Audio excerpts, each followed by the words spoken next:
ಓಂ ಶ್ರೀ ಗುರು ಬಸವಲಿಂಗಾಯ ನಮಃ. ನನ್ನೆಲ್ಲ ಪ್ರೀತಿಯ ವೀಕ್ಷಕರುಗಳಿಗೆ ವಚನಗಳು ವಿತ್ ಮುಗುಳುನಗೆ ಚಾನಲ್ಗೆ ಆತ್ಮೀಯವಾದ ಸ್ವಾಗತ. ಸ್ನೇಹಿತರೆ, ನಾವು ದೇವ್ರ ಮುಂದೆ ನಿಲ್ತೀವಿ, ಪೂಜೆ ಮಾಡ್ತೀವಿ, ಜಪ ಮಾಡ್ತೀವಿ, ದೇವಸ್ಥಾನಕ್ಕೆ ಹೋಗ್ತೀವಿ. ಆದರೆ ಒಂದು ಪ್ರಶ್ನೆ ನೋಡಿ, ನಮ್ಮ ದೇಹ ದೇವರ ಬಳಿ ಇದ್ದರೂ ಮನಸ್ಸು ದೇವರ ಬಳಿ ಇದೆಯೇ? ಈ ಪ್ರಶ್ನೆಯನ್ನು ಸುಮಾರು 12ನೇ ಶತಮಾನದಲ್ಲೇ ಬಸವಣ್ಣನವರು ತಮ್ಮ ವಚನದ ಮುಖಾಂತರ ಕೇಳ್ತಾರೆ ನೋಡಿ. ಇಂದಿನ ಒಂದು ವಿಡಿಯೋದಲ್ಲಿ ವಿಶ್ವಗುರು ಬಸವಣ್ಣನವರು ಬರೆದಿರ್ತಕ್ಕಂತಹ ಅದ್ಭುತವಾಗಿರ್ತಕ್ಕಂತಹ ವಚನ ಮತ್ತು ವಚನದ ಭಾವಾರ್ಥವನ್ನು ನೋಡೋಣ.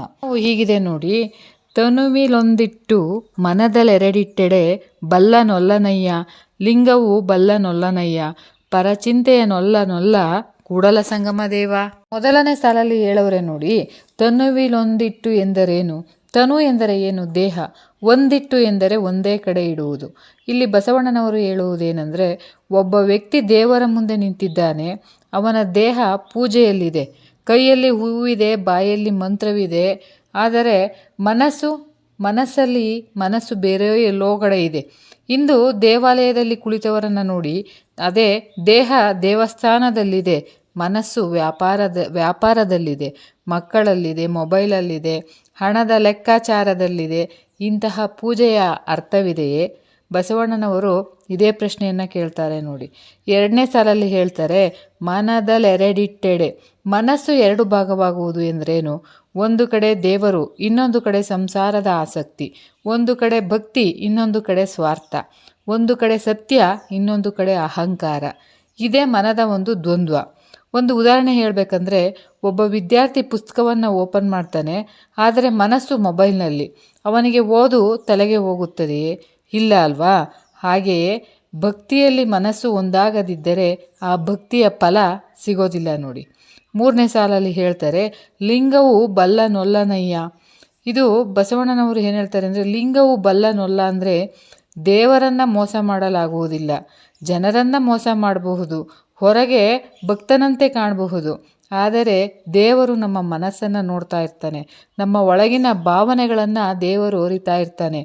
ದೇವರಿಗೆ ಮಾತು ಮುಖ್ಯವಲ್ಲ, ಮನಸ್ಸು ಮುಖ್ಯ. ಪೂಜೆ ಮುಖ್ಯವಲ್ಲ, ಭಾವ ಮುಖ್ಯ.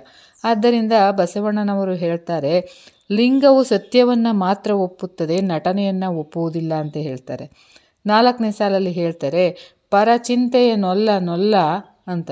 ಅಂದರೆ ಪರಚಿಂತೆ ಅಂದರೆ ಅನಗತ್ಯ ಚಿಂತೆ, ಇತರರ ಬಗ್ಗೆ ಚಿಂತಿಸುವುದು, ಅಸೂಯೆ, ಹೋಲಿಕೆ, ದ್ವೇಷ ಪಡೋದು, ಇತರರ ಯಶಸ್ಸನ್ನು ನೋಡಿ ಬೇಸರ ಪಡುವುದು, ಇವುಗಳೆಲ್ಲವೂ ಕೂಡ ಪರರ ಚಿಂತೆ. ಇಂದು ಹೆಚ್ಚಿನ ಜನರ ಸಮಸ್ಯೆ ಕೂಡ ಇದೆ ನೋಡಿ. ತಮ್ಮ ಜೀವನದ ಬಗ್ಗೆ ಯೋಚಿಸುವುದಕ್ಕಿಂತ ಇತರರ ಜೀವನದ ಬಗ್ಗೆ ಹೆಚ್ಚು ಯೋಚಿಸ್ತಾರೆ.